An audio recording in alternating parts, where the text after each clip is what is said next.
The day my husband's lawyer called about the prenuptial agreement I never signed was the day I truly smiled for the first time in months. 45 years of marriage, 3 children, 7 grandchildren, and countless sacrifices, all ended because Robert couldn't resist the affections of his home health nurse. But as I stood in my kitchen, phone pressed to my ear, listening to that lawyer stumble through his prepared speech about limiting my claims to marital assets, I felt something unexpected. Not heartbreak, not rage, but the warm glow of vindication. "I'm sorry," I said, unable to keep the smile from my voice. "But there seems to be a misunderstanding. I never signed that document." The silence that followed was sweeter than any anniversary gift Robert had ever given me, and it marked the beginning of my real life at 72. Hey everyone, it's Margaret here. Before we jump back in, tell us where you're tuning in from, and if this story touches you, make sure you're subscribed, because tomorrow, I've saved something extra special for you. I first met Robert Sullivan at my cousin's wedding in the Yas summer of 1978. I was 25, working as a school secretary and living in my parents' spare bedroom while saving for my own place. Robert was 30, tall with a dimpled smile, and already making his mark at his father's investment firm. He asked me to dance 3 times that night, and when he called the next day, my mother nearly fainted from excitement. "A man with prospects," she whispered to me after I hung up the phone, her eyes sparkling with approval. In my mother's generation, that was the highest praise a potential husband could receive. I knew she was thinking of my father, a factory worker who had struggled to support our family of 5. She wanted more security for me than she'd had for herself. Robert courted me with dinners at restaurants where the servers wore bow ties and remembered his name. He sent flowers to my workplace and impressed my father with talk of investment portfolios and compound interest. 6 months later, he proposed with a diamond ring that made my coworkers gasp. I said yes without hesitation. The wedding plans quickly grew more elaborate than I'd envisioned. Robert's mother insisted on a country club reception, a 5-tier cake, and a guest list that included business associates I'd never met. I went along with it all, flattered by the attention and eager to please my future in-laws. 2 weeks before the wedding, Robert brought me to his father's study, a room with leather-bound books and the lingering scent of cigars. His father, Edward Sullivan, sat behind a massive desk, reading glasses perched on his nose, reviewing a document. "Margaret, dear," Edward said without looking up. "This is just a formality, but we need you to sign this before the wedding." Robert squeezed my hand.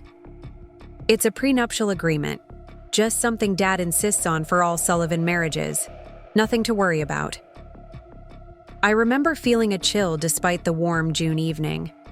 I took the document, my eyes skimming over phrases like separate property and waiver of rights.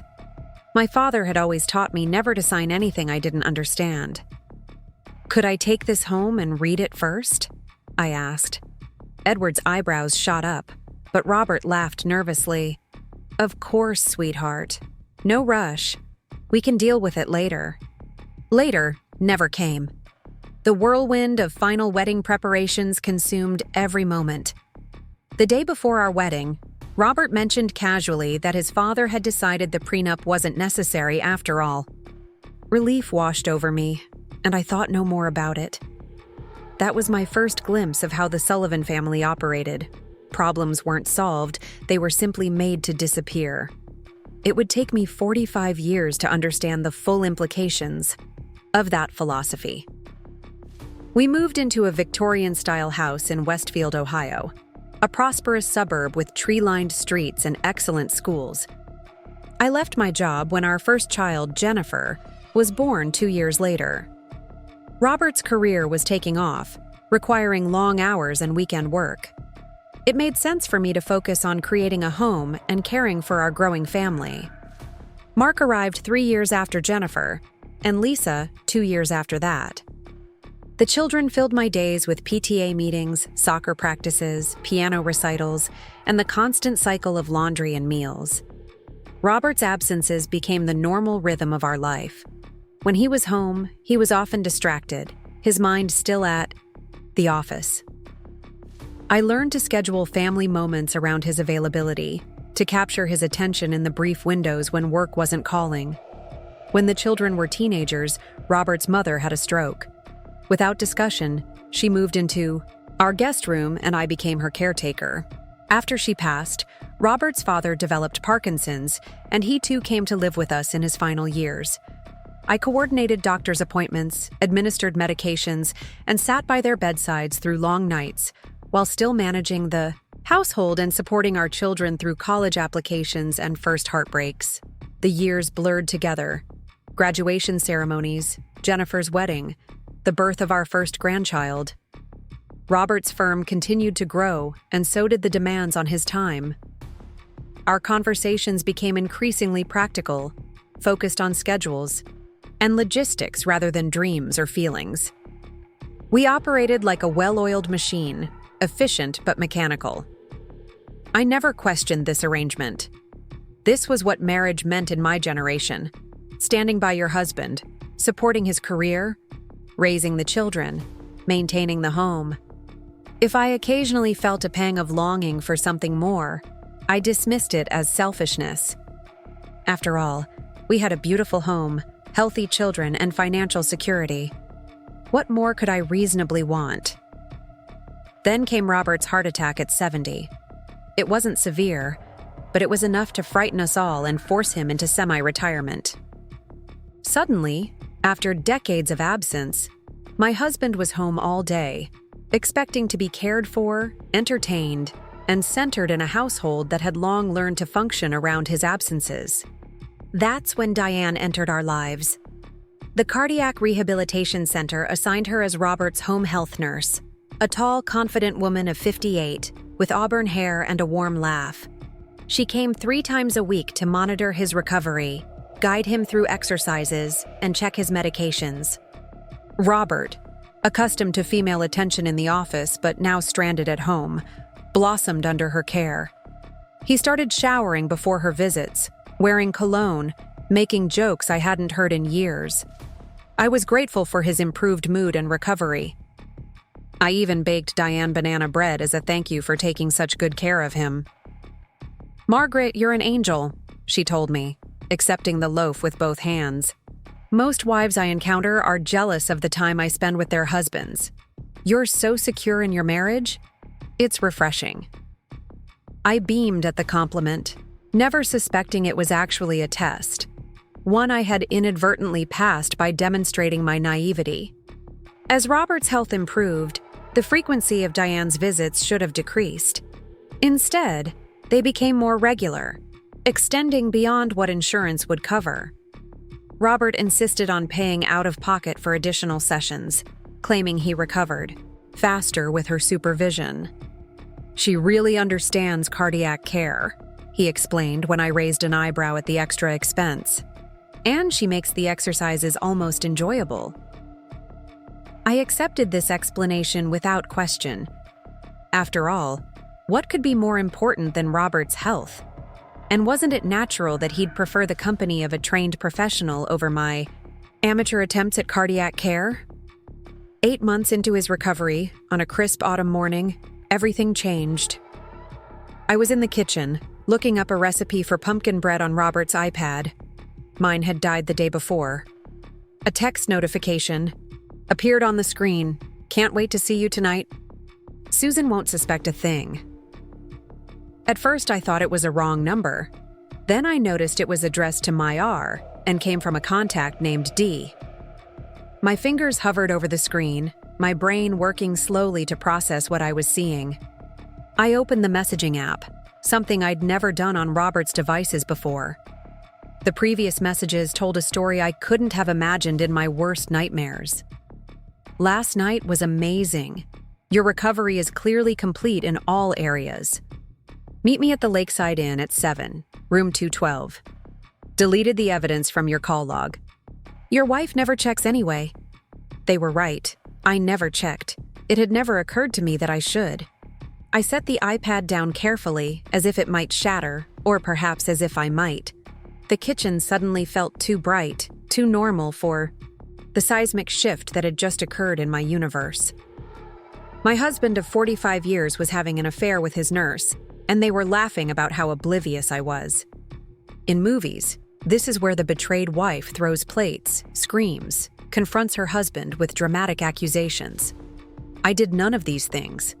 Instead, I finished looking up my recipe, preheated the oven, and methodically mixed the ingredients for pumpkin bread.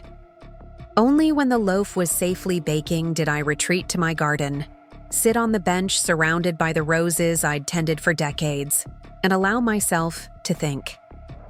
I'd spent my entire adult life being Mrs. Robert Sullivan. I'd organized his schedule, entertained his clients, raised his children, cared for his parents, managed his household.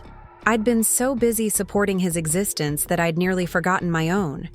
When had I last done something purely for myself? Something that wasn't ultimately for him or our family? Before marrying Robert, I'd dreamed. Preparing and narrating this story took us a lot of time, so if you are enjoying it, subscribe to our channel. It means a lot to us. Now back to the story. Of writing children's books. I collected vintage typewriters and had dozens of story ideas sketched out in notebooks. I wanted to see the Northern Lights, learn photography, perhaps teach literature someday. Where had those dreams gone? They hadn't vanished in one defining moment. They'd been eroded gradually by the daily tide of other people's needs. I realized, with startling clarity, that I'd become an accessory to Robert's life. Useful, necessary even, but ultimately interchangeable. And now it seemed he was ready to trade me in for a newer model.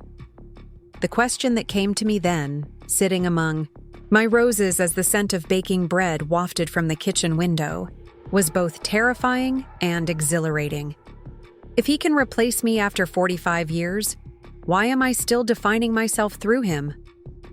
That question became my North Star in the weeks that followed. I said nothing about the text message to Robert. Instead, I watched and waited, gathering evidence like a detective.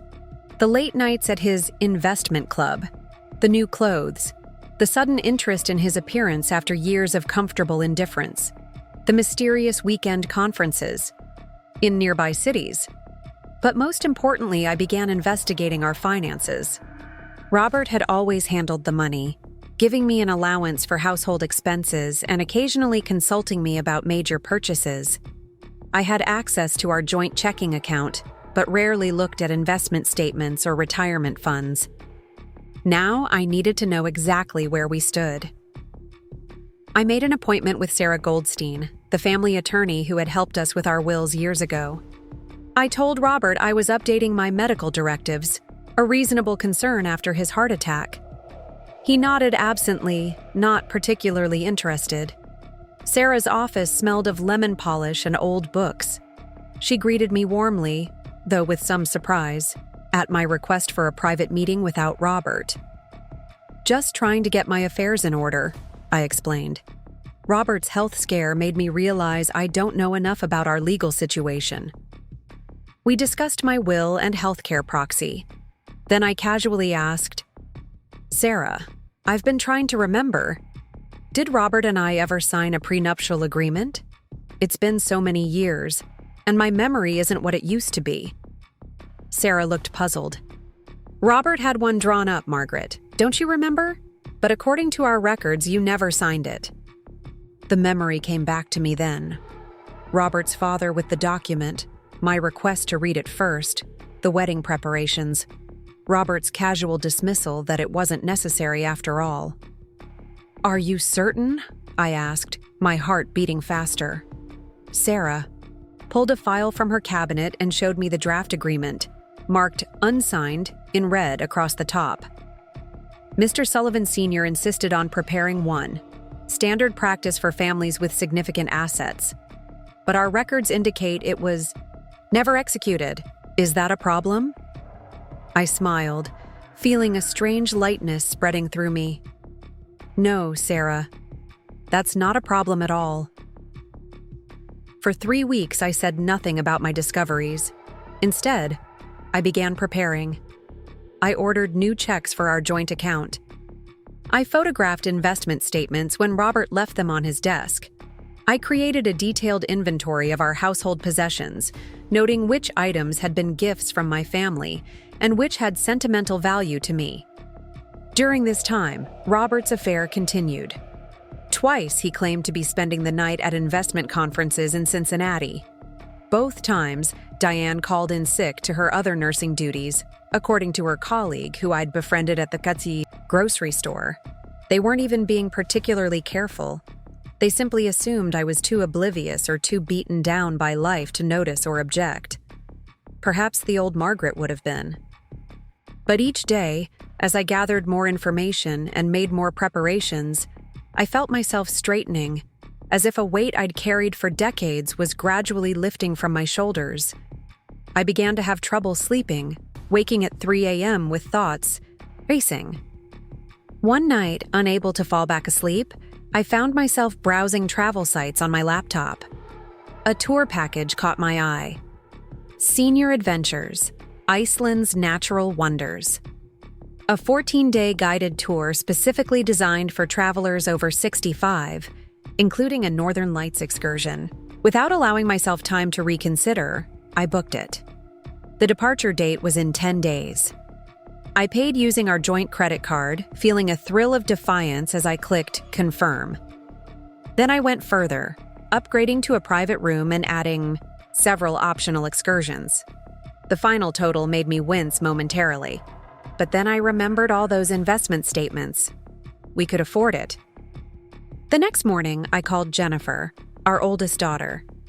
"Mom, is everything okay?" she asked immediately, unused to receiving calls from me on a weekday morning. "Everything's fine, dear.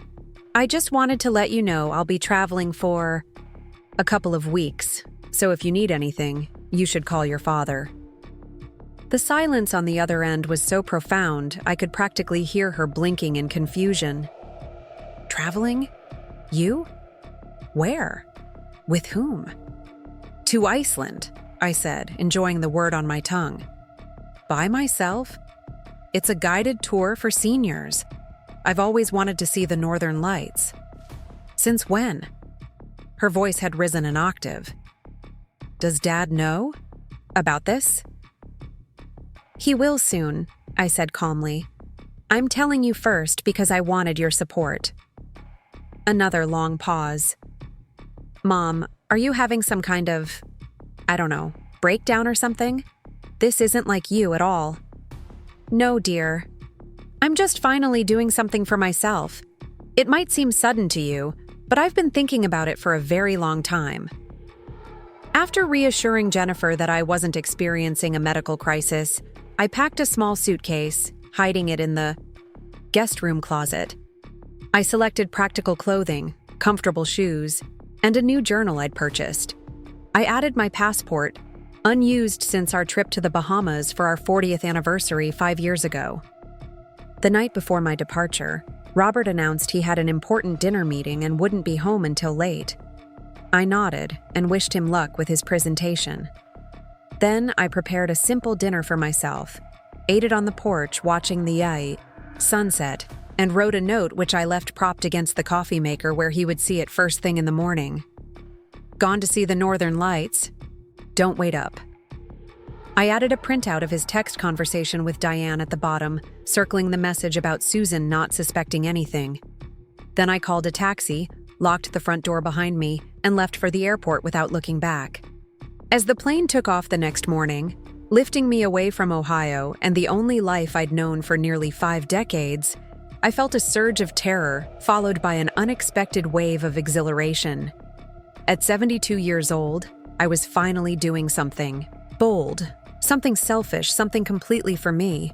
Whatever happened next, I had broken free of the invisible cage I'd lived in for so long. A cage I had helped to build, bar by bar, with every compromise, every unspoken resentment, every dream deferred.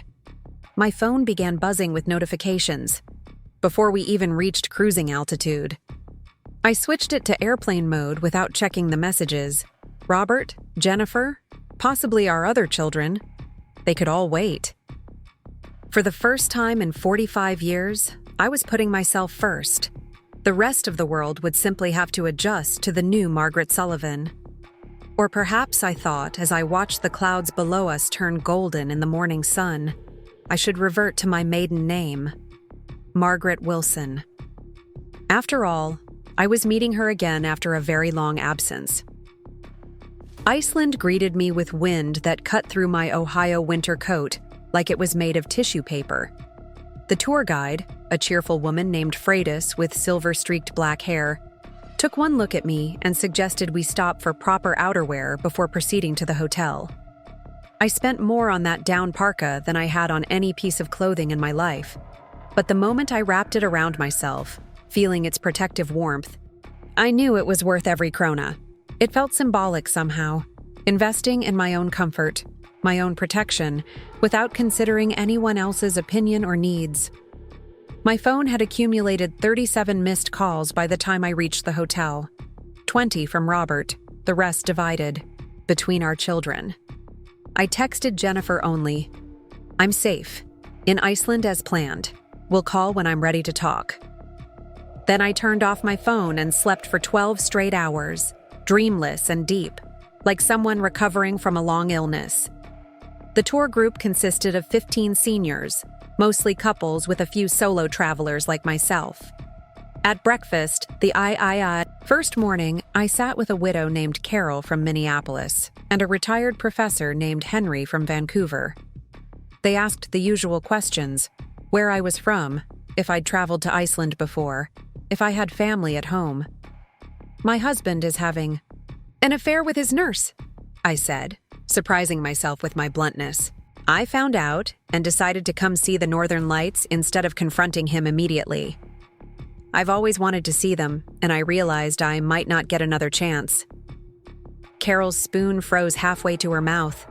Henry choked slightly on his coffee. Then Carol put down her spoon and reached across the table to squeeze my hand. "Good for you," she said fiercely. "My Harold cheated on me for years before he died. I wasted 2 decades being miserable about it instead of living my own life. Don't make my mistake." Henry dabbed his mouth with a napkin. "My wife left me after 38 years, ran off with her yoga instructor." He shrugged, then smiled. "Best thing that ever happened to me, though I couldn't see it at the time. Forced me to learn how to actually live instead of just existing alongside someone else." Just like that, I had allies, people who understood what I was going through without the complicated emotional baggage my children would bring to the situation. Carol, Henry, and I formed an unofficial trio, choosing the same optional excursions and sitting together at meals. We called ourselves the Liberation Tour, a private joke that sustained me through moments of doubt and fear. Iceland itself became a metaphor for my awakening. The landscape was stark, unforgiving in its beauty, demanding respect rather than trying to please. The volcanic fields, dotted with steam vents and bubbling mud pots, reminded me that beneath the calm surface, tremendous pressure and heat were always building, sometimes for decades, before finally breaking through. The waterfalls, thundering, with the force of centuries, showed me that even the hardest stone could be shaped by persistent flow. And the Icelandic people themselves, with their matter-of-fact resilience and pragmatic outlook, offered a model for moving forward without melodrama or self-pity. On our 4th night, we traveled to a remote area known for Northern Lights viewing. The temperature had dropped well below freezing, and we huddled in our parkas, stamping our feet to keep warm as we scanned the clear night sky. For 2 hours, nothing happened. Some of the older couples retreated to the warmth of the tour bus, but I remained, my eyes fixed on the horizon, unwilling to miss even the faintest glimmer. "Sometimes they don't appear," Freydis warned gently. "Nature makes no guarantees." "I can wait," I said, and I meant it. After 45 years of putting others first, I could certainly endure a few hours of cold for something I wanted desperately to see. Just as my toes were going numb despite my insulated boots, it happened. A faint green glow appeared on the horizon, like a curtain being drawn slowly across the sky. Then ribbons of light began to dance, green giving way to blue, then a flash of purple, weaving and pulsing as if responding to music only they could hear. I stood transfixed, tears freezing on my cheeks, watching this ancient phenomenon that had existed long before human eyes witnessed it and would continue long after we were gone. In that moment, I felt both infinitesimal and infinite, a tiny speck in the universe and yet connected to something vast and eternal. My problems, my marriage, even my identity as defined by my relationship to others, all seemed to recede in importance. I was simply Margaret, a witness to beauty, a conscious being experiencing wonder. When the lights finally faded, I realized I'd been holding my breath. I exhaled slowly, watching the cloud of vapor disappear into the night air. Carol stood beside me, equally spellbound. "Worth the wait?" she asked softly. "Worth everything," I replied. That night, I turned on my phone briefly to capture a few photos of the aurora and found 83 new messages. I read only one from Robert. "Whatever I did, I'm sorry. Please come home so we can talk about this. I didn't mean for any of this to happen." The familiar pattern of his apology struck me forcefully. "I didn't mean for any of this to happen," had been Robert's refrain throughout our marriage whenever something went wrong. Not "I made a mistake" or "I take responsibility." Always the passive voice, always the implication that events simply occurred around him rather than because of his choices. For the first time, I saw clearly how this phrasing absolved him of accountability while placing the burden of forgiveness squarely on my shoulders. I turned off the phone without responding and slept peacefully, my dreams filled with dancing lights. The next morning, I joined a writing workshop in Reykjavik, led by an Icelandic author. "Write about a moment when you saw yourself clearly for the first time," she instructed us. I filled page after page, surprised by how easily the words flowed, once I gave myself permission to tell the truth. I wrote about the text message discovery, about Iceland, about realizing I'd spent decades as an accessory in someone else's life rather than the protagonist of my own. When the workshop ended, the instructor took me aside. "You have a story that needs telling," she said. "Not just for yourself, but for others who might recognize themselves in your experience." Her words planted a seed that would later grow into something I couldn't yet imagine. As the tour continued, I found myself doing things I'd never done before, or at least hadn't done in so many years I'd forgotten the joy they once brought me. I tried local delicacies like fermented shark, revolting, and Arctic char, delicious. I bought a hand-knit Icelandic sweater in a bold pattern of reds and oranges that I would have previously dismissed as too bright for someone my age. Took photographs not just of scenery, but of textures, shadows, and ordinary moments that struck me as beautiful. One afternoon, I wandered into a small bookshop and discovered a children's book in English about Icelandic folklore. The illustrations captivated me. Watercolors of hidden folk and trolls, magical creatures said to inhabit the rocks and hills of this volcanic land. I purchased it as a gift for my youngest grandchild, but found myself rereading it in my hotel room that night, remembering how I'd once dreamed of writing such stories myself. In a notebook I'd brought along, I began sketching out a children's tale about an elderly troll woman who discovers a hidden hot spring that restores not her youth, but her sense of wonder. The story flowed from my pen with surprising ease, as if it had been waiting decades for me to finally give it form. By the time my 2 weeks in Iceland drew to a close, I had filled the notebook with story ideas and observations. I had also filled something inside myself that had been empty for far too long, a sense of curiosity, of possibility, of being truly alive rather than merely functioning. The flight back to Ohio gave me time to prepare for what awaited me. I reviewed financial documents on my tablet, made lists of what I wanted to say to Robert and to our children, and considered my options moving forward. For the first time, I allowed myself to truly contemplate divorce not as a shameful failure, but as a potential path to authenticity in my remaining years.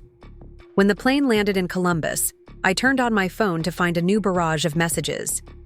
Robert had apparently cycled through every emotional stage in my absence: anger, bargaining, depression, and now a desperate attempt at reconciliation. He'd sent flowers to our empty house, called our children in a panic, and even reported me missing to the local police before Jennifer informed them I was simply on vacation. I took a deep breath and called a rideshare to take me home, ready to face whatever came next. The house was unnaturally clean when I arrived, evidence that Robert had hired a cleaning service in my absence, something he'd always considered an unnecessary expense when I was the one doing the cleaning. Fresh flowers stood in a vase on the entry table, and the scent of something cooking wafted from the kitchen. Robert appeared in the doorway, apron around his waist, wooden spoon in hand, like an actor playing the role of devoted husband in a community theater production. "Margaret," he breathed, relief washing over his face. "Thank God you're home." I set down my suitcase deliberately, taking my time before meeting his gaze. "Hello, Robert." He rushed forward as if to embrace me, but something in my expression stopped him short. He lowered the spoon, suddenly awkward in his own home. "I've been worried sick. We all have been. What were you thinking running off like that?" "I wasn't running away," I said calmly. "I was running towards something I've wanted to experience for a long time." He blinked, confused by my lack of apology or explanation. "You left without a word." "I left a note," I corrected him. "And evidence of your affair with Diane, which you haven't mentioned yet, I notice." His face flushed, then paled. That was a mistake. A momentary lapse in judgment. It didn't mean anything." I almost laughed at the predictability of his response. 45 years of marriage, and you risked it for something that didn't mean anything? That's hardly a compelling argument for reconciliation, Robert. He set the spoon down on a side table, forgetting the sauce dripping from it onto the polished wood. "Margaret, please. I ended things with Diane. It's over. Can't we just put this behind us and move forward? We have grandchildren, a life together." I walked past him into the living room and sat down in what had always been my chair, the less comfortable one positioned to catch the draft from the window rather than the warmth from the fireplace. "We need to talk about what happens next." "Next?" He looked genuinely bewildered, as if he'd assumed his apology would instantly restore the status quo. "I'm considering divorce," I said, the words feeling strangely liberating as they left my mouth. Robert's face contorted with shock. "Divorce? At our age? After all these years? That's absurd, Margaret. Where would you even go? What would you do? Think of the scandal, the expense, the division of our lives." The old Margaret would have been swayed by these arguments, the practical complications, the social embarrassment, the disruption to our family. But I was no longer that woman. "I'm thinking of myself, Robert. For once in my life, I'm considering what I want, what would make me happy, not just what's convenient for everyone else." He stared at me as if seeing a stranger. In a way, he was. The woman who had left for Iceland was not the same one who had returned.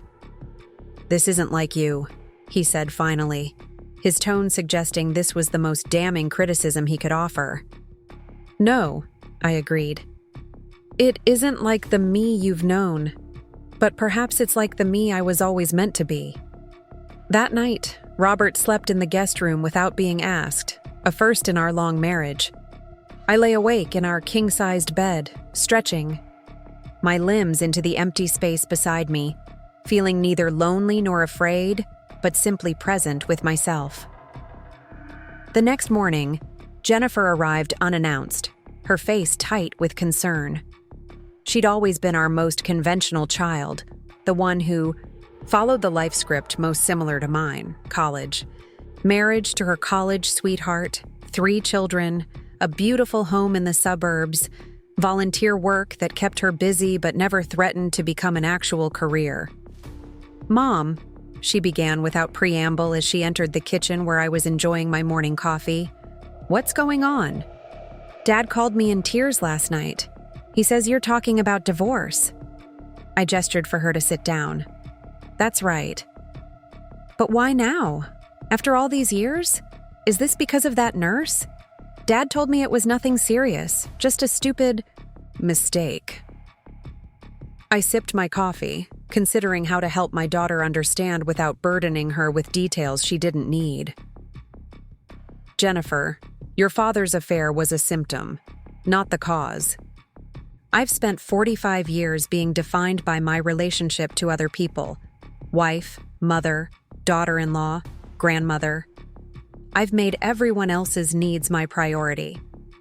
Now I want to discover who Margaret Wilson is when she's not serving others. But that's just life, Mom. That's what wives and mothers do. We put family first." I recognized in her defensive tone the fear that if my choices were valid, hers might need re-examination too. "That's one way to live," I acknowledged. "And if it fulfills you, I'm glad. But I've realized it no longer fulfills me if it ever truly did." "So you're just going to throw away your marriage? Where will you go? How will you support yourself? Have you thought any of this through?" The same questions Robert had asked, the same focus on logistics rather than emotions, as if practical complications were sufficient reason to abandon the pursuit of happiness. "I'm 72, not 17, I reminded her gently. "I have options. And yes, I've thought a great deal about this, more than you know." Before she could respond, Robert entered the kitchen, looking haggard. Seeing Jennifer, he instantly straightened, the mask of the confident patriarch sliding into place despite his rumpled appearance. "Jennifer, sweetheart, thank you for coming. Maybe you can talk some sense into your mother." I set down my coffee cup with deliberate care. "I'm going for a walk. You two can discuss me in my absence if you wish, but understand that I'll be making my own decisions regardless." I left them staring after me, identical expressions of disbelief on their faces. The cool morning air felt wonderful against my skin as I walked our neighborhood streets, noticing details I'd overlooked for years. The intricate Victorian trim on the house 3 doors down, the early spring bulbs pushing through the soil in freshly mulched gardens, the call of cardinals establishing territory in the oak trees lining the sidewalk. By the time I returned, Jennifer's car was gone. Robert sat in the living room, a tumbler of scotch in his hand despite the early hour. "Our daughter thinks you're having a nervous breakdown," he informed me, his voice bitter. "She suggested I contact Dr. Friedman about getting you some medication." This made me laugh, a genuine sound of amusement that clearly wasn't the reaction he'd expected. Of course she did. Heaven forbid a woman in her 70s should suddenly develop a mind of her own without it being attributed to mental illness. Robert set his glass down hard enough that amber liquid sloshed over the rim.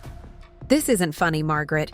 You're dismantling our life based on some eat, pray, love fantasy you've concocted. I made one mistake." "One mistake I know about," I corrected him. His expression confirmed my suspicion that Diane hadn't been the first. I nodded, unsurprised, but still disappointed. "We need to talk about practical matters," I said, changing the subject. "I've made an appointment with Sarah Goldstein for tomorrow to discuss separation agreements." Robert's face darkened. "You went behind my back to our family attorney? That's completely inappropriate. If you're serious about this nonsense, I'll be represented by my own lawyer." "That's your right," I said calmly. "But you should know that Sarah already informed me the prenuptial agreement you think will protect your assets was never signed." Legally, I'm entitled to half of everything we've accumulated during our marriage. The color drained from his face. That's impossible. My father insisted. Your father insisted, yes. I asked to read it first, and then somehow it was never mentioned again. I assume you told him I'd signed it to avoid his displeasure. Robert's silence confirmed my theory. His father had been a formidable man, and Robert had spent his life seeking his approval, even after his death. This changes nothing, he said finally, but his voice lacked conviction. No judge would award you half after you abandoned the marriage. I took a 2-week vacation, Robert. You conducted an affair with your nurse. Let's not confuse which of us abandoned our vows. The next few days established a tense new normal in our household. Robert consulted his own attorney, who presumably informed him that his position was weaker than he'd imagined. He vacillated between icy silence and desperate attempts at reconciliation, bringing me coffee in the morning and suggesting marriage counseling in the evening. I remained firm but not cruel. I had no desire to punish Robert. His choices had their own natural consequences without me adding to them. I simply wanted freedom to live authentically for whatever time I had left. Mark and Lisa, our other children, called separately after clearly coordinating with Jennifer.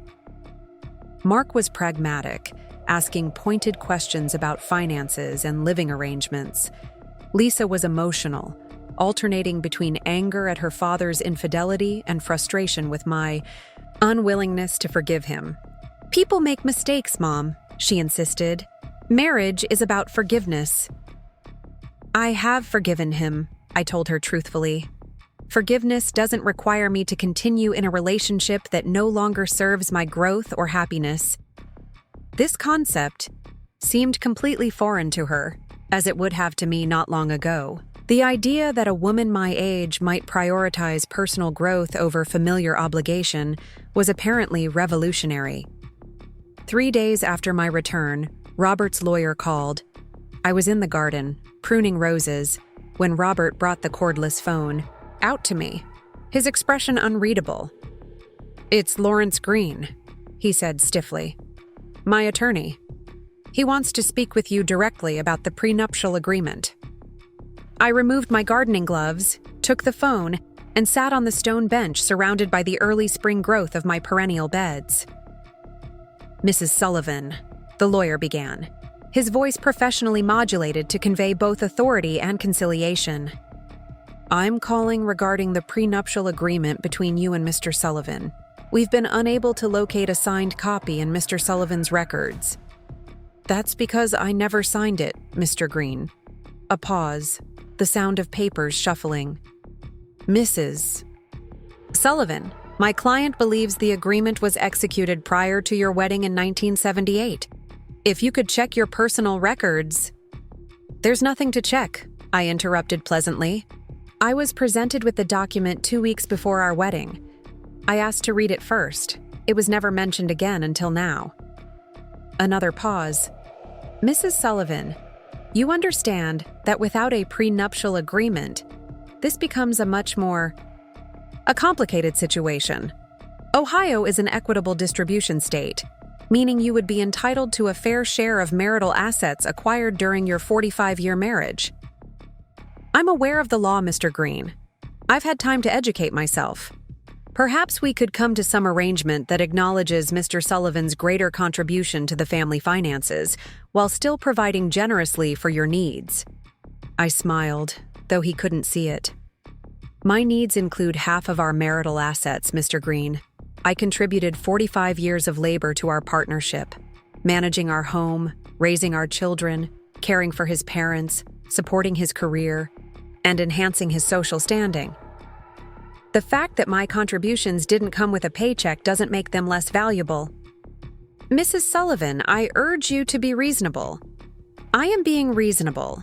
In fact, I'm willing to be more than reasonable. I have no interest in a protracted legal battle that would drain our resources and damage our family relationships. If Mr. Sullivan is prepared to negotiate in good faith, recognizing my rightful claim to our shared assets, I believe we can reach an amicable settlement." The silence that followed told me I had surprised him with my calm assertiveness. Like Robert, he had expected either emotional drama or passive acquiescence from a woman of my generation and background. "I'll discuss your position with my client," he said finally. "Please do. And Mr. Green, you might mention to Robert that I have no desire to punish him. I simply want what's fair so that I can move forward with my life, as I'm sure he wishes to do with his." As I handed the phone back to Robert, who had been hovering nearby trying to overhear my side of the conversation, I noticed something unexpected in his expression, a flicker of genuine respect beneath the anxiety and resentment. "Ugh, you've changed," he said quietly. "Yes," I agreed. "I have." 2 weeks after my return from Iceland, I moved into a small apartment in downtown Columbus. The decision came after several tense meetings with attorneys and increasingly hostile exchanges with Robert. When he realized I was serious about pursuing divorce and entitled to half of our assets, his attitude shifted from desperate reconciliation to cold fury. He began making subtle threats about how he could make the process difficult, how he could tie up our finances in litigation for years. I decided physical separation would be healthier for both of us.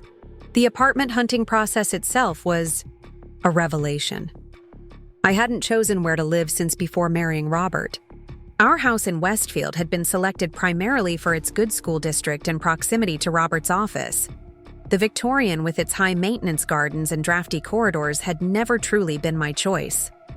Now I found myself drawn to a renovated loft in a former textile factory, exposed brick walls, tall windows that flooded the space with natural light, wood floors worn smooth by a century of use. It was the opposite of our traditional suburban home in every way, and I loved it immediately. When the real estate agent asked if I wanted to consult my husband before making an offer, I smiled and said, "No need. I'm the only one who'll be living here." I signed a 6-month lease that afternoon. The rent was considerably higher than I would have spent in the past, but Sarah had helped me secure access to our joint checking account and a temporary maintenance agreement while the divorce proceeded. For once, I didn't pinch pennies or worry about appearing extravagant. Telling the children about my move was difficult. Mark took it best, offering to help with logistics and even renting a truck to transport what little furniture I was taking. From the family home, primarily my grandmother's writing desk, a comfortable reading chair, and personal mementos. Lisa vacillated between anger and reluctant understanding. Jennifer refused to help, making her disapproval clear with her absence. The day I moved, Robert watched from the front porch as Mark and I loaded the truck, his expression a mixture of disbelief and resentment.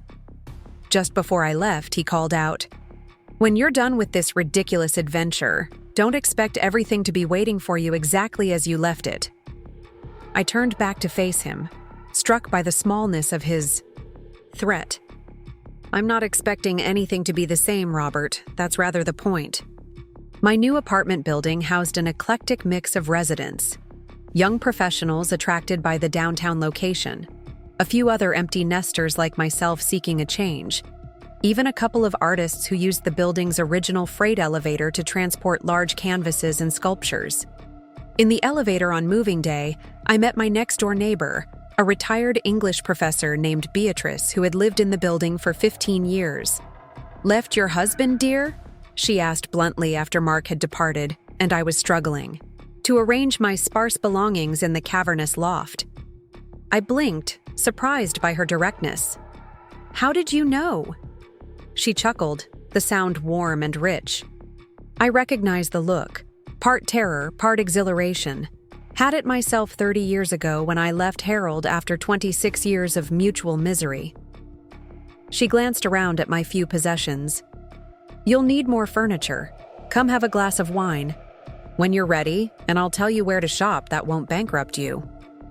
That evening, sitting in Beatrice's elegantly furnished loft with its walls of bookshelves and collection of African art, I found myself telling my story to yet another stranger. There was something freeing about sharing with someone who had no connection to my previous life, No investment in whether I reconciled with Robert or not. "You'll need a project," Beatrice declared after listening intently. "Something that's entirely yours." That's what saved me after Harold. I started teaching adult literacy classes, something I'd always wanted to do, but Harold thought was beneath my credentials. She studied me over her wine glass. "What did you defer for 45 years, Margaret?" "Writing children's books," I answered without hesitation. "I've had stories in my head since I was a girl, but there was never time. Or rather, I never made it a priority." Beatrice nodded decisively. "The community college offers a course in children's literature. New. Session starts next week. I know the instructor. Brilliant woman. I'll introduce you." Just like that, a door opened that I hadn't even known existed. The course was revelatory. Twice a week, I sat in a classroom with 15 other students, most decades younger, analyzing the structure and language of classic and contemporary children's books. Gloria, the instructor, was a published author herself, with 8 picture books to her credit. When I shared my troll story from Iceland, she encouraged me to develop it further. "You have a natural voice for this genre," she told me after class, one evening. "And your life experience gives your writing depth that younger authors sometimes lack. Children respond to emotional authenticity even if they can't articulate it." I began rising early each morning to write for 2 hours before the day's other activities claimed my attention. I set up my grandmother's desk by the largest window, where I could watch the city wake up as I shaped my story about an elderly troll woman's discovery of joy. The words flowed more easily than I'd expected, as if they'd been waiting all these years for me to finally make space for them. Meanwhile, the legal process of ending my marriage ground forward. Robert hired an aggressive attorney known for dragging out proceedings, apparently hoping I would grow tired of the fight and settle for less than my fair share. Instead, his tactics strengthened my resolve. Sarah recommended a forensic accountant who uncovered several accounts Robert had conveniently forgotten to disclose, including one containing funds he'd apparently been setting aside for years, possibly for a future with Diane or someone like her. When confronted with this evidence during a deposition, Robert's face flushed with anger. "This is why men can't get ahead anymore," he muttered to his attorney, apparently forgetting that microphones picked up every word. "Women think they're entitled to everything just for keeping house." Sarah raised an eyebrow. "Mr. Sullivan, would you care to elaborate on that statement for the record?" His attorney quickly interjected, calling for a brief recess. When we resumed, Robert was visibly subdued, the mask of reasonableness firmly back in place. But I had glimpsed the truth beneath. His fundamental belief that my contributions to our marriage were inherently less valuable than his. It was oddly liberating to have this confirmation that I was making the right decision. The most difficult aspect of this period wasn't the legal battles or even establishing my new life. It was navigating the shifting relationships with my children. Mark eventually came around, impressed by my determination and perhaps seeing in Robert's behavior patterns that had always bothered him. He began visiting my loft regularly, sometimes bringing his middle child, Eliza, who was fascinated by the building's industrial past and my emerging children's stories. Lisa maintained a strained neutrality, clearly torn between loyalty to her father and genuine concern for my well-being. She called regularly, but kept our conversations superficial, avoiding any mention of the divorce or my new activities. Jennifer, however, remained firmly aligned with Robert. She declined invitations to visit my apartment and made pointed comments about this phase I was going through, as if autonomy at 72 was equivalent to a teenager's rebellion. When I completed the first draft of my children's book and mentioned it during a rare phone call, she sighed heavily. "Mom, don't you think you're being a bit unrealistic? Getting published is incredibly difficult. I just don't want to see you disappointed when nothing comes of this hobby." The dismissive tone stung, but I recognized that her reaction said more about her fears than my capabilities. "It may come to nothing," I acknowledged, "but the writing itself brings me joy." That's enough for now. What I didn't tell Jennifer was that Gloria had introduced me to her literary agent, who had expressed genuine interest in my manuscript after reading the first 3 chapters. The possibility of actual publication was still remote, but not as fantastical as my daughter assumed. 4 months into our separation, Robert requested a meeting outside of our attorney's offices. We met at a neutral location, a coffee shop halfway between his house and my apartment. He looked older than when I'd left, the lines around his mouth deeper, his posture less commanding. He'd lost weight, and his clothes, once impeccably tailored, hung loosely on his frame. "You look well," he said after we'd ordered our drinks, and found a quiet corner table. "The city agrees with you." "Thank you," I replied, unsure where this conversation was heading. "You wanted to talk?" Robert sighed, turning his coffee cup in small circles on the table. "I've been thinking about our situation. My attorney says we could be in litigation for years if we continue on this path." "That's certainly possible," I agreed, "though it would benefit neither of us." "No, it wouldn't." He looked up, meeting my eyes directly. "I'm prepared to offer a settlement. The house, half of our retirement accounts, half of the investment portfolio. You keep your car, I keep mine. We each retain our personal possessions." I considered his offer, surprised by its reasonableness after months of resistance. What prompted this change of approach? A flicker of something, embarrassment, regret, crossed his face. Diane is engaged to her physical therapist. Apparently, their relationship began while she was still involved with me. I suppressed a smile, recognizing that his pride was wounded more than his heart. "I see." "And Jennifer finally told me that my behavior was making things worse. She said even though she doesn't approve of your choices, she hates seeing the family torn apart by legal battles." He rubbed his face wearily. "I'm tired, Margaret. I'm too old for this kind of stress." "We both are," I said gently. "Your settlement offer sounds reasonable as a starting point. I'll discuss it with Sarah and get back to you." He nodded, some tension visibly leaving his shoulders. "There's one more thing. I found a box of your old notebooks in the attic, stories you wrote before the children were born. I thought you might want them." He placed a cardboard box on the empty chair beside him, a storage container I hadn't seen in decades. I'd forgotten those early attempts at children's stories, written during the first years of our marriage, and then set aside as pregnancy, chilled rearing, and household management consumed my time. "Thank you," I said, genuinely moved by the gesture. That was thoughtful. Something softened in his expression. "You always were a good writer. I remember those funny bedtime stories you made up for the kids. They loved them more than the books we bought." This acknowledgement, so small yet so significant, created a moment of genuine connection between us. Perhaps the most authentic we'd shared in years.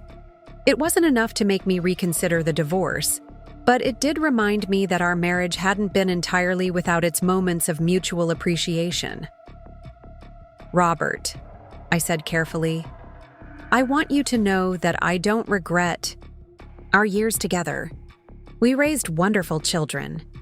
We built a good life. I'm grateful for that." He swallowed hard. "Then why couldn't it be enough? Why couldn't I be enough?" The vulnerability in his question caught me off guard. For a moment, I glimpsed the young man I'd married, uncertain beneath his confident exterior, seeking validation I'd always been quick to provide. "It's not about you being enough or not enough," I explained slowly, finding the words as I spoke. "It's about me needing to discover who I am apart from being your wife. I spent decades defining myself through my relationship to others, to you, to our children. I need to know who Margaret is when she stands alone. And who is she? He asked, his tone somewhere between curiosity and resignation. I smiled. I'm still finding out, but I like her so far. The settlement negotiations proceeded more smoothly after that meeting. Within 6 weeks, we had reached an agreement that both of us could accept, though neither considered ideal. I received the fair share of our assets that I was legally entitled to, and Robert avoided the public spectacle of a protracted court battle that might damage his professional reputation. The day we signed the final papers, Robert asked if I would consider keeping his last name. It would be simpler for the grandchildren, he explained, less confusing.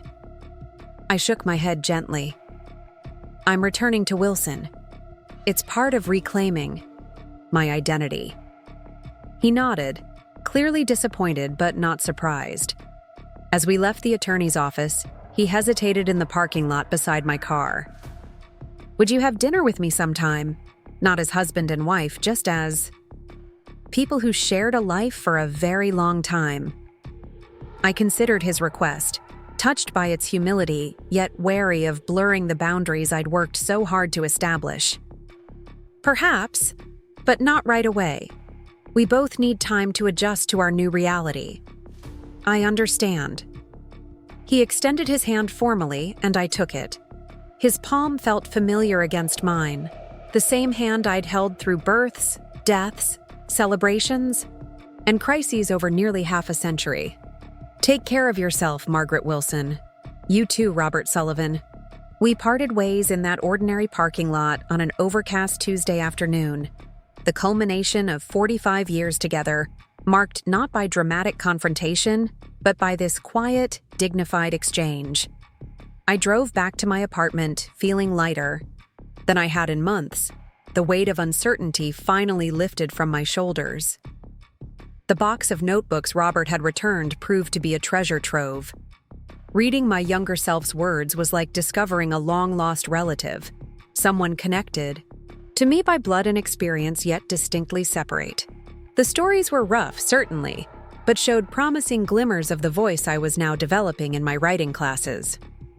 I incorporated some of these early concepts into my troll manuscript, creating a bridge between my past and present selves. Gloria's agent, Catherine, continued to show interest in my work, providing feedback that helped me refine the story. Children's publishing is highly competitive, she warned during one of our meetings, but your manuscript has something special, an authentic perspective on finding joy later in life that resonates even in a fantastical setting. Keep revising. I threw myself into the revisions with an energy that surprised even me. My days developed a rhythm entirely of my own choosing. Writing in the morning, lunch with Beatrice or other new friends from my building, writing classes or community events in the evenings. I joined a senior yoga class at the recommendation of my doctor and discovered muscles I'd forgotten existed. I explored the city's museums and parks, sometimes alone, sometimes with Mark and his children when they visited. 6 months after moving into my apartment, I received an unexpected invitation from Lisa, a mother-daughter weekend at a spa resort about an hour outside Columbus. Just the two of us, she specified. I think we need some time together. I accepted immediately, touched by this olive branch. The resort was luxurious in a rustic way, with stone fireplaces and woodland views from every room. Lisa and I spent the first day in awkward conversation, carefully avoiding mention of Robert or the divorce. By the second morning, after side-by-side, massage treatments that left us both relaxed and slightly vulnerable, the walls began to crumble. I didn't understand at first, Lisa admitted as we sat in plush robes on the private balcony of our suite, watching mist rise from the lake below. Why you couldn't just forgive Dad and move on. Why you had to blow up our whole family dynamic. I waited, sensing she had more to say. But then David and I had that big fight last month. You know, about his mother always undermining my parenting. Decisions? She twisted her wedding ring nervously. He told me I should just accept it because that's how she is, and family harmony matters more than my feelings. And suddenly I got it. I got why you couldn't just swallow your needs for another decade or two. Tears welled in my eyes. It wasn't an easy decision, Lisa. I loved your father. In many ways, I still do. But I couldn't keep living inauthentically just to maintain appearances. She reached across the small table between us to squeeze my hand. I know that now, and I'm sorry for not supporting you from the beginning. I was scared, I guess. If you could walk away after 45 years, what did that say about marriage in general? About my marriage? Every relationship is different, I said gently. What happened between your father and me doesn't predict your future with David. And I didn't walk away from marriage as an institution. I walked toward myself. Lisa nodded slowly. Your apartment is amazing, by the way. Mark showed me pictures. In that moment, I felt the final piece of our shared story fall into place. Not a fairy tale reconciliation, but something more nuanced and ultimately more satisfying. Mutual recognition of both what had been valuable in our union and why its ending had been necessary. The book signing afterward lasted well over 2 hours. Women lined up to share their own stories of late-life transformations or to confide dreams still deferred. I signed each copy of the third act with the phrase that had become my personal mantra. It's never too late to become the author of your own life. As the crowd finally thinned, Jennifer approached the signing table, hanging back until the last customer had left. She placed a copy of the book before me, opened to the dedication page where I had written, "To my children, who are learning that mother is a role, not a definition." "I'm trying to understand," she said, her voice tight with emotion. "It's hard for me to see you dismantling everything I thought was important. Everything I've built my own life around." "I know," I said gently. "And I'm not suggesting my choices should be your choices. But Jennifer, consider this. If you live as long as my mother did, you'll have 30 more years after your children are grown and gone. What will bring you joy in those decades? What parts of yourself have you set aside that might want expression?" She blinked rapidly, her defenses visibly weakening. "I don't know," she admitted. "I've never really thought beyond getting the kids through college." I reached across the table to squeeze her hand. "That's a worthy focus for now.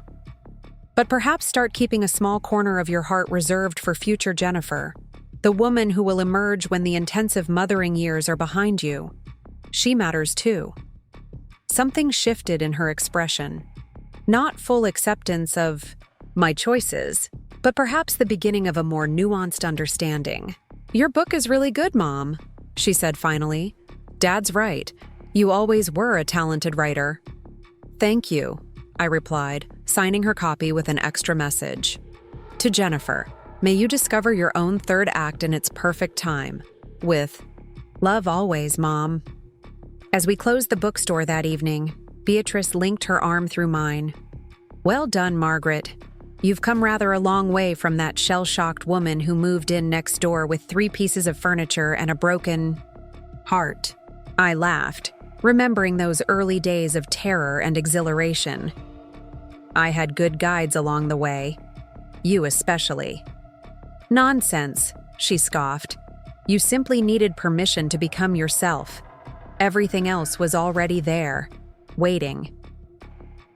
Walking home through the spring evening, I reflected on Beatrice's words. Perhaps that was the essence of what I'd discovered and what I hoped to share through my writing. That at any age, we are more than the roles we've played, more than the relationships that have shaped us, more than the expectations others have placed upon us or that we've placed upon ourselves. We contain multitudes, as Whitman wrote, and discovering those unexplored aspects of our identity remains possible as long as we draw breath. The unsigned prenuptial agreement that had so concerned Robert's father all those years ago had indeed protected me financially. but the true protection had come from finding the courage to value myself, to recognize that even at 72, I had the right to seek fulfillment, authenticity, and joy. As I entered my building and rode the elevator to my loft, my own space, decorated according to my taste, housing my dreams and possibilities, I felt profound gratitude for the unexpected gift that betrayal had ultimately bestowed. The chance to finally become the author not just of books, but of my own rich and unfolding life. Up next, you've got 2 more standout stories right on your screen. If this one hit the mark, you won't want to pass these up. Just click and check them out. The evening of the launch, the bookstore was filled beyond capacity, with people standing between bookshelves and spilling into the adjoining cafe. I spotted Robert near the back, standing with Mark and his family. Jennifer, to my amazement, had come as well, though her expression remained guarded. Lisa and her husband occupied front row seats, their faces beaming with pride. As the bookstore owner introduced me, I felt a sudden wave of emotion.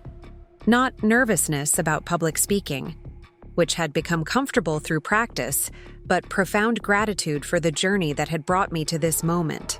Looking out at the assembled faces, family who had known me all their lives but were still discovering who I could become, new friends who knew only the emerging Margaret, readers curious about reinvention in their own lives, I recognized that I stood at the intersection of past and future, legacy and possibility. 2 years ago, I began. I discovered that my husband of 45 years was having an affair with his home health nurse. Today, I stand before you as a published author with a second book about to enter the world. If you had told me then that his betrayal would ultimately lead to the richest period of my life, I would never have believed you. Yet, here we are. A ripple of appreciative laughter moved through the audience.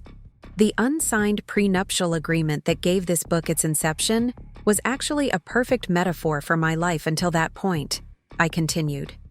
I had signed away my autonomy not on paper, but in 1,000 daily choices to prioritize others, needs above my own.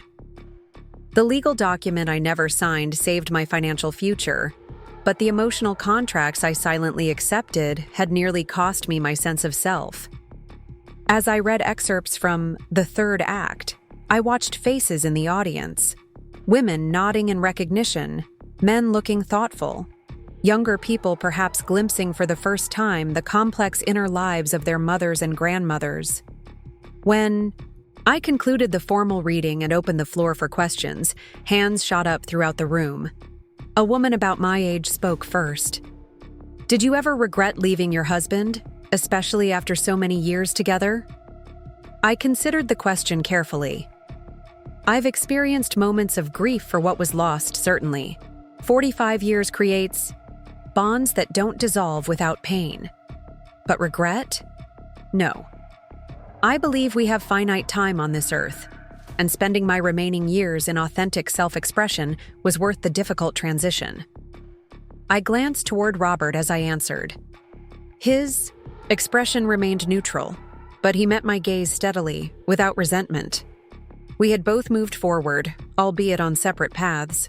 Another woman, younger, perhaps in her 50s, asked, "What advice would you give to women who are unhappy in long-term marriages but afraid to make changes at their age?" Fear is a natural response to potential upheaval, I acknowledged. I won't pretend that starting over is easy at any age, particularly after decades in a certain life pattern. But I would ask, what are you more afraid of, change or regret? What would your 90-year-old self advise your current self to do?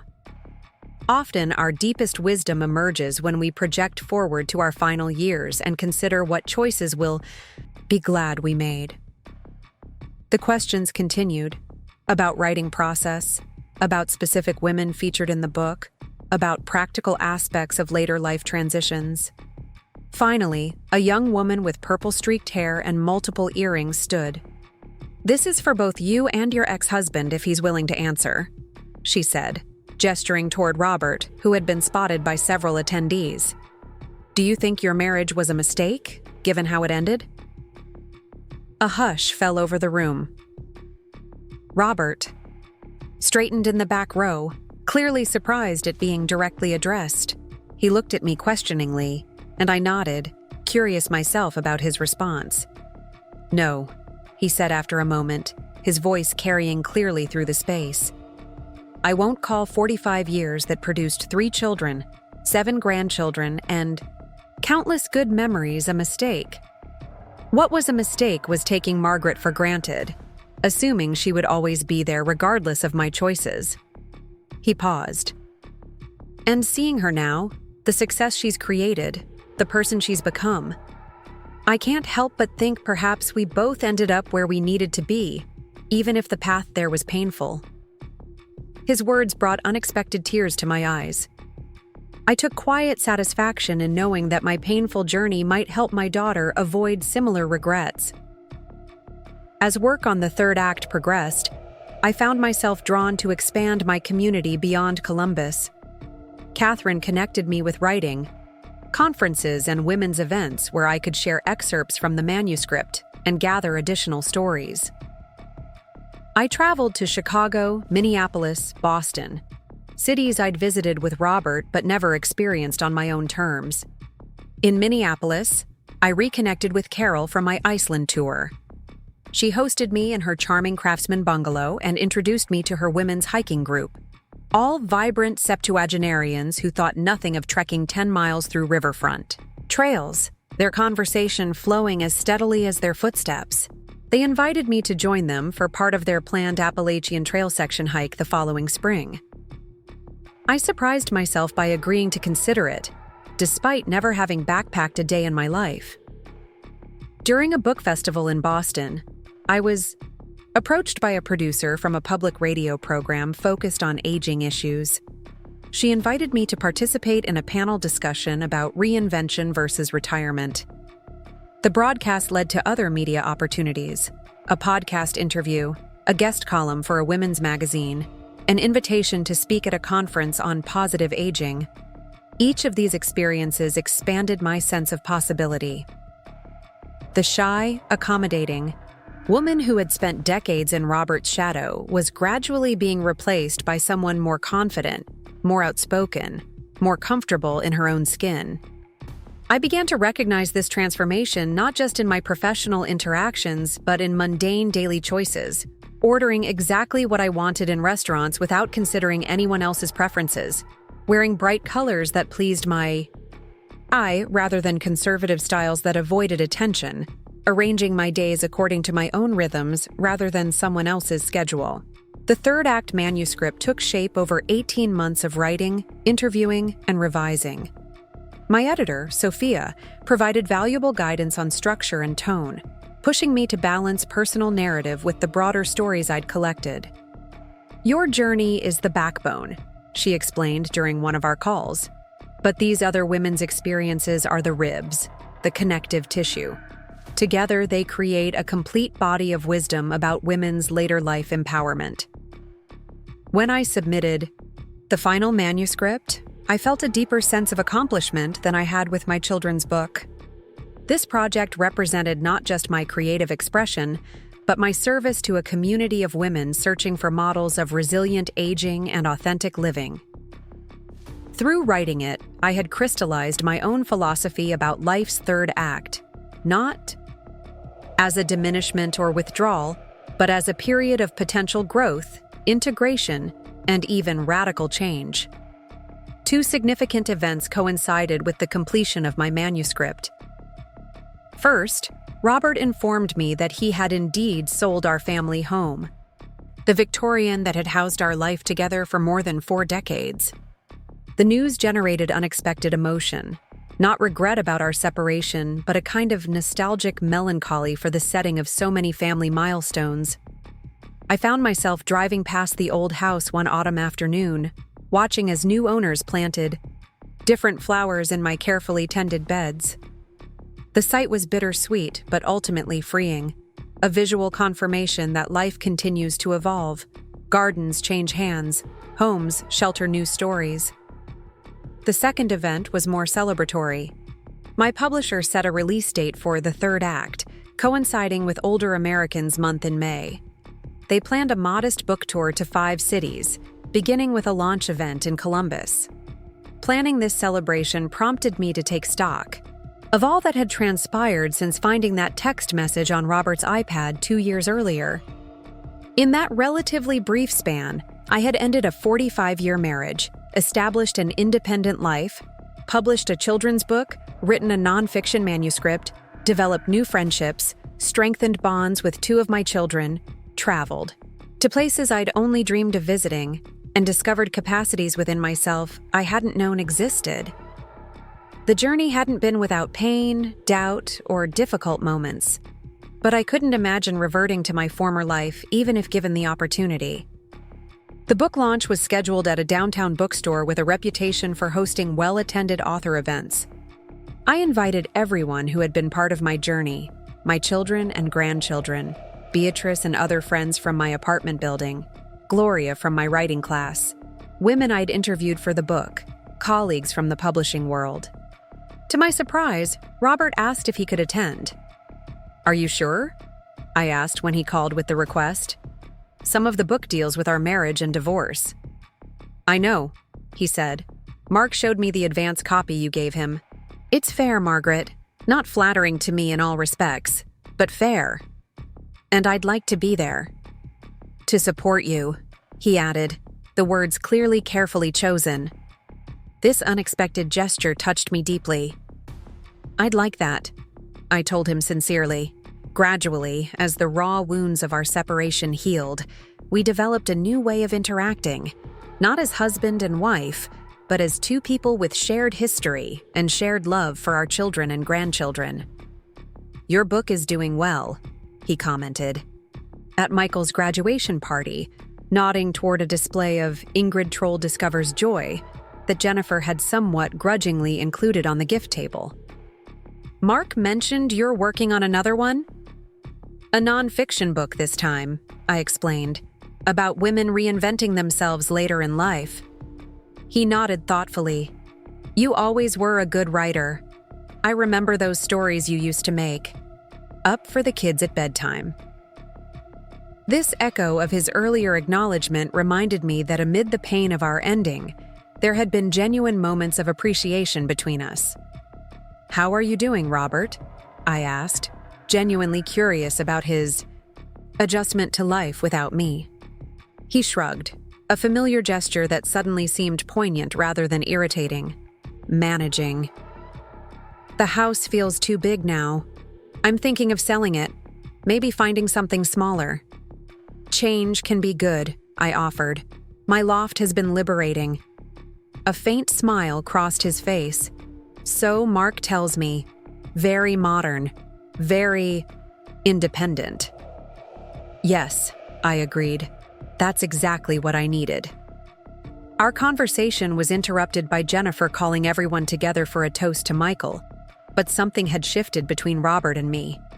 The bitterness had largely dissipated, leaving room for a kind of mutual respect that had been absent in the final years of our marriage.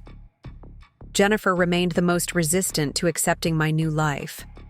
She maintained a polite but cool distance, limiting our interactions to necessary family functions and brief, superficial phone calls. I understood her struggle. Of all our children, she had most patterned her life after mine, embracing traditional marriage and motherhood as her primary identity. My rejection of that model in my later years implicitly challenged her choices, in a way that felt threatening. Despite this tension, she couldn't help but be affected by my evolving relationship with her siblings. Mark had become my strongest advocate, proudly telling colleagues about his mother, the author. Lisa and I had developed a closer bond than ever before, with more honest communication and mutual respect. When Lisa's marriage hit a rough patch following our spa weekend, she came to me not just as her mother, but as a woman who had faced difficult relationship choices. "I don't want to leave David," she confided during one visit to my loft, "but I need him to see me as a full person, not just as an extension of himself and the kids." "Have you told him that?" I asked, remembering how rarely I had directly expressed my needs to Robert during our marriage. "I'm trying," she sighed. "It's hard to find the words when these patterns have been in place for so long." "Perhaps that's the most important gift you can give your marriage," I suggested. "Speaking your truth before resentment builds a wall too high to scale." She looked at me thoughtfully. "Is that what happened with you and Dad? A wall of unspoken truths?" "Partly," I acknowledged, though the affair was a breach I couldn't overlook. But even before that, we'd stopped really seeing each other years ago. We performed our roles perfectly, but lost the human connection beneath them. Our conversation gave Lisa a framework for addressing issues in her marriage before they became irreparable. She and David eventually sought counseling, something Robert would never have considered. After one such talk at a women's luncheon, an elegantly dressed attendee approached me, her eyes bright with unshed tears. "My husband left me for his secretary 3 years ago," she confided. "I've been so angry, so focused on what I lost. But listening to you today, I'm wondering what I might gain, what I might create with whatever time I have left." Encounters like this humbled me. My personal journey, undertaken purely for my own survival and fulfillment, had somehow become meaningful to others navigating similar crossroads. I began collecting these stories: women leaving unhappy marriages after decades, women discovering passions they'd abandoned in youth, women creating new identities after losing partners to death or divorce. With their permission, I incorporated elements of their experiences into a proposal for a nonfiction book titled "The Third Act: Women Rewriting Their Lives After 60. Catherine, my agent, received the proposal with enthusiasm. "This is exactly what the market needs right now," she told me. "The demographic is shifting. More women in their 60s and 70s are refusing to withdraw from life. They're starting businesses, going back to school, ending stagnant marriages. They need voices like yours to affirm their choices." My editor at the children's book publishing house wasn't in a position to acquire adult nonfiction, but Catherine connected me with a colleague at a different imprint who specialized in books for mature women. Within 2 months, I had a contract for The Third Act, with a more substantial advance than I'd received for Ingrid's story. This new project required a different kind of discipline. Instead of creating characters and plot lines from my imagination, I was shaping real women's stories into a coherent narrative about resilience and reinvention. I interviewed dozens of women, some in person, others by phone or video call. Each conversation left me inspired and humbled by the courage these women had shown in circumstances often more challenging than my own. I met Elaine, who had nursed her husband through 10 years of Alzheimer's only to discover after his death that he had a second family in another state. At 68, she sold their home, bought a small RV, and spent 3 years driving across the country, working seasonal jobs at national parks, and finally settling in a coastal Oregon town where she'd fallen in love with the rugged beauty of the Pacific. I spoke with Constance, who had married at 18 and raised 7 children, never completing her education beyond high school. When her youngest left for college, she enrolled in community college classes, eventually earning a bachelor's degree at 64 and a master's in social work at 67. Now in her 70s, she counseled women transitioning out of abusive relationships. Victoria had spent 40 years as a corporate executive's wife, maintaining the perfect home, hosting the perfect parties, raising the perfect children. When her husband retired and immediately began criticizing her management of their daily life, suddenly home all day with opinions about everything from grocery shopping to laundry folding, she'd rented a separate apartment where she could paint in peace 3 days a week. They remained married, but with boundaries that preserved her newfound artistic practice. These women and dozens more shared a common thread. They had discovered or rediscovered their personal power later in life, often after a crisis that initially seemed devastating. Their stories validated my own experience while expanding my understanding of the varied paths women might take toward authentic living in their later years. As I worked on the manuscript, my own life continued to evolve. I developed a close friendship with Beatrice from my apartment building, who became something of a mentor in independent living. At 82, she still traveled internationally. Each year, maintained an active social life, and served on several nonprofit boards. Through her, I met other vibrant older women who had created rich, meaningful lives outside the traditional boundaries of wife and mother. My relationship with Robert gradually shifted from adversarial to cautiously cordial. The property division had been finalized, the divorce decree issued. We occasionally found ourselves at the same family gatherings, our grandson Michael's, high school graduation, Lisa's 20th wedding anniversary celebration. At first, these encounters were strained, marked by awkward silences and careful distance. The editing process was both more challenging and more rewarding than I'd anticipated. My editor, Nora, was kind but demanding, pushing me to clarify motivations, sharpen dialogue, and deepen the emotional core of my story. Each round of revisions improved the manuscript in ways I couldn't have achieved alone. "This isn't just a children's book," Nora told me during one of our calls. "It's a story about renewal that will resonate with grandparents reading to their grandchildren. That dual audience appeal makes it special." 9 months after signing the contract, I held the first printed copy of Ingrid Troll Discovers Joy in my trembling hands. The illustrator, a talented artist from Minneapolis, had perfectly captured my vision of Ingrid, gray-haired and wrinkled, but with eyes that sparkled with newfound wonder.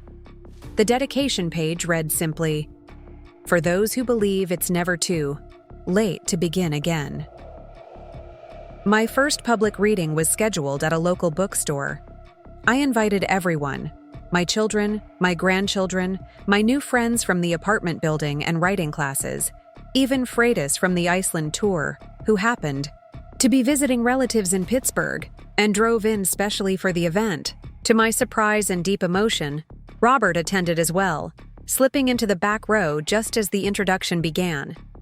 Our eyes met briefly across the crowded room, and he gave me a small nod of acknowledgement. I nodded back, a wordless exchange that contained decades of shared history and a mutual recognition of our new, separate paths. When the bookstore owner introduced me as debut author Margaret Wilson, a title I never expected to claim at 73, I felt a surge of gratitude.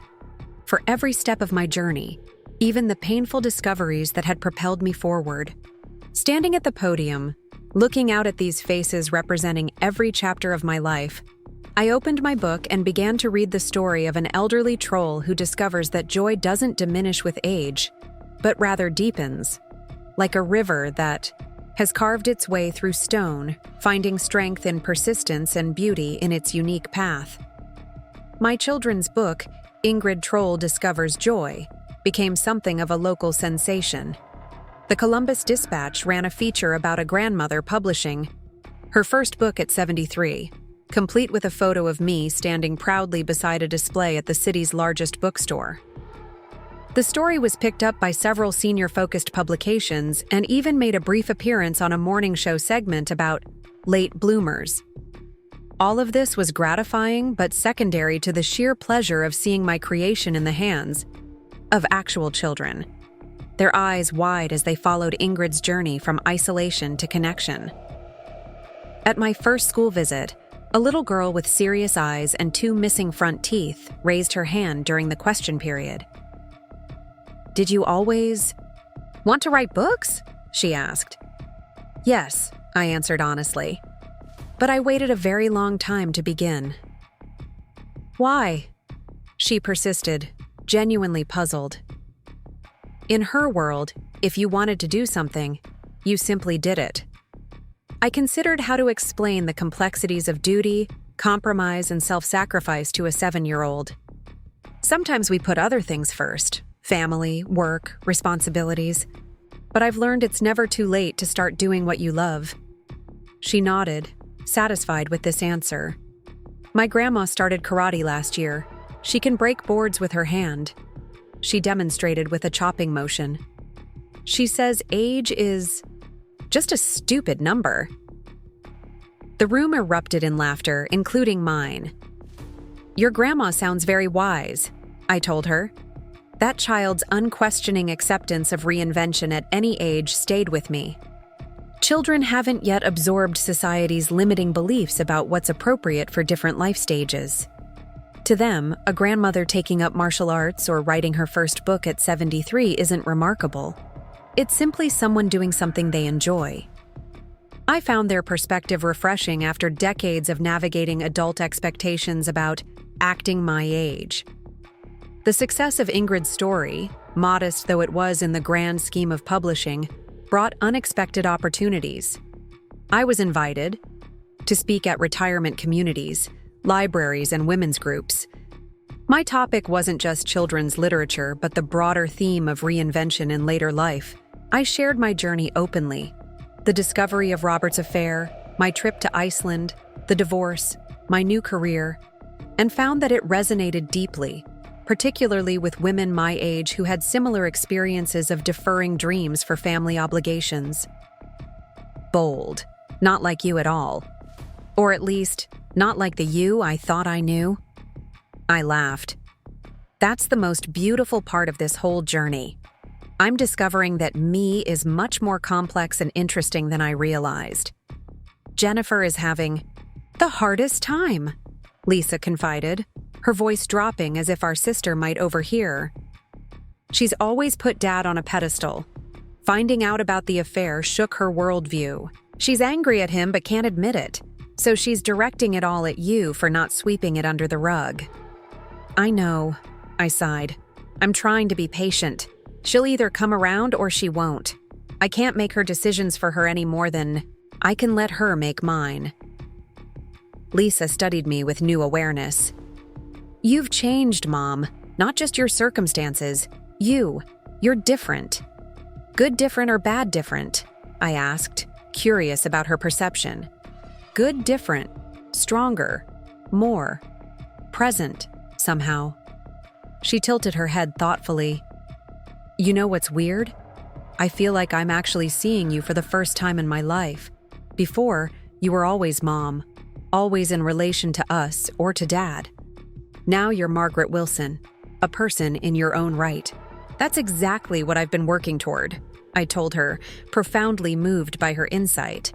Being seen as a whole person, not just a role. By the end of our weekend retreat, something had healed between Lisa and me. Not just the rift caused by the divorce, but a deeper misunderstanding that had existed throughout her adulthood. She returned to her family with a new perspective, and I drove back to Columbus with renewed hope for our future relationship. 1 month later, Catherine called with news that changed everything. An editor at a mid-sized publishing house was interested in my manuscript. She loves the voice and the unconventional protagonist, Catherine explained, her excitement audible even over the phone. She has some revision suggestions, but she's prepared to offer a contract if you're open to working with her. I sat down hard on my grandmother's chair, gripping the phone like a lifeline. Are you serious? They want to publish my book? They do, Catherine confirmed. It's a modest advance. Don't quit your day job, as they say in the business. But it's a legitimate offer from a reputable publisher. What do you think? Yes, I said without hesitation. Absolutely yes.